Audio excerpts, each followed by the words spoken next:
Hi, SMAR. My name is Teresa Kuhns, and I serve as your Vice President of Government Affairs for the Association. I'm joined today by Jackie Alexander, the Chair of Government Affairs for SMAR. And we want to talk to you a little bit about this upcoming legislative session, which the gavel goes down on January 12th. So, Jackie, yesterday we had our first legislative committee review of all the bills. What stuck out in your mind as the biggest bill we've seen so far, or the biggest topic so far this year? Well, actually, I can't say there was just one. I mean, we went through about 31 bills yesterday. Some of them are repeats. There's a few more landlord-tenant action bills coming up, several dealing with environmental upgrades and modifications to properties.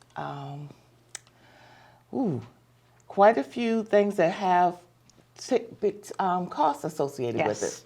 That's going to affect our property owners greatly, as well as tenants, because it'll be passed down to them in the form of increase in rents. Absolutely. I mean, people always ask me, how do you pick the bills? How do you know which bills you're going to look at? And at the end of the day, most landowners and property owners in Maryland are footing the cost of any bill going in the Maryland legislature. That is correct. And if you even look at the local budgets, property owners fund the largest majority of the revenue that each county has in their budget. Absolutely. So, anytime there's an increase in fees, fines, or the implementation of a new tax, it hits our property owners directly, as well as tenants, because the property owners have to recoup that cost. Absolutely. And that results in increase in rents. So it pretty much affects everyone. And one of the big things we keep saying in the landlord-tenant bills and the environmental action bills does not pass along a cost to the tenant. And I think that's very difficult for anyone to do, to offer housing and then not pass along a price. One of the bills has a retrofit for all low-income and moderate-income housing in the state by 2030. And by retrofit and also weatherization, it means making sure that you have no gas appliances, for example, because we're trying to reduce greenhouse gases. Right. I have a hard time believing that's going to be an easy thing to do, to retrofit current existing homes, especially when we look at the housing affordability model right now.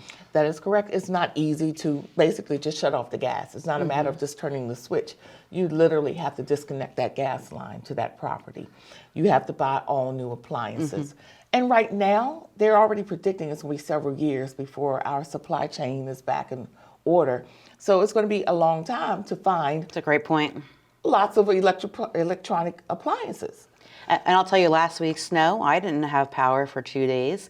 So if we're going to solely rely on electric and residential in Maryland, we have to do something better about what these storms will do. I had 3 inches down and boom, our electricity went off. That is correct. I had a gas appliances though, and I got some fire in the house and some heat. So I don't know what others are going to do. I'm all electric, Are you? so I was cold. Yeah, absolutely. I was cold. I was able to make dinner on the stovetop. I had to wait for the restore. And then I wonder about the restaurants. They're also property owners. So how will restaurants keep up with a change to only electric ranges or other cooking? That's true, because a lot of the dishes are made with flame. And You know, they need that specifically, yeah. I specifically look at Calvert County. So we have a nuclear power plant, correct. which is 83% of the power to Baltimore. And then we have the liquefied gas plant. And they're going to, I think it said in the one bill from Fraser Hidalgo, one of the delegates from Montgomery County, would tax at the input in the state, so as it comes across the state line, and then to the consumer, but it can't be passed along to the consumer, which means why would any company bring any kind of utility gas, combustible gas, which is how they're taxing it, into the state if they're going to be taxed that much? They won't be able to make a profit off it. That is correct. So it makes Maryland a different state you wouldn't want to work in, economy-wise. True. And we already have one of the largest tax bases anyway. So we've been losing residents to lower cost tax states. Absolutely. Over the last 10, 15 years or so. And we're just making it more difficult to be able to live here and retire here. Now, you brought up tenant landlord bills. We are seeing a few more. One of the biggest things that happened in last session was that we didn't figure out a way to pay for it. And that's the bill I'm waiting on, bated breath, to figure out how they plan to pay for it. My advice is to use the CARES funding, because we have a ton of it and we haven't prioritize it anywhere. I think it'd be great to use CARES funding because we know landlords and property managers still haven't been paid, many of them. Many of them have not been. Even though the programs are available, either their tenants have not availed themselves to the program, or if they did, money was misapplied. It wasn't passed on to the landlord. So there needs to be a way for the tenants to apply for it with the landlord input so that the money is sent to that landlord that hasn't received any money for 18 months or more. And a lot of are behind. Some are going to foreclosure or short sale. Yes. And we've also lost a lot of rental property because of the pandemic. Absolutely. The owners have decided to, I'm done. I'm selling. I'm getting out of this. Those who've been able to hang on to it have basically had to do it out of their own pocket. They've been able to pay the mortgages and taxes out of their own savings, which means now they have none. And speaking of that, I keep thinking about our seniors. Yes. We got a lot of phone calls during the Charles County rental registration last year of senior couples who rent out their homes they grew up in, now live in apartments or senior assisted living close by, who couldn't afford upgrades, who couldn't afford other issues. We had a bill come in and we opposed it at the state level, but it was adding a homeowner's insurance after you've paid off the mortgage. Right.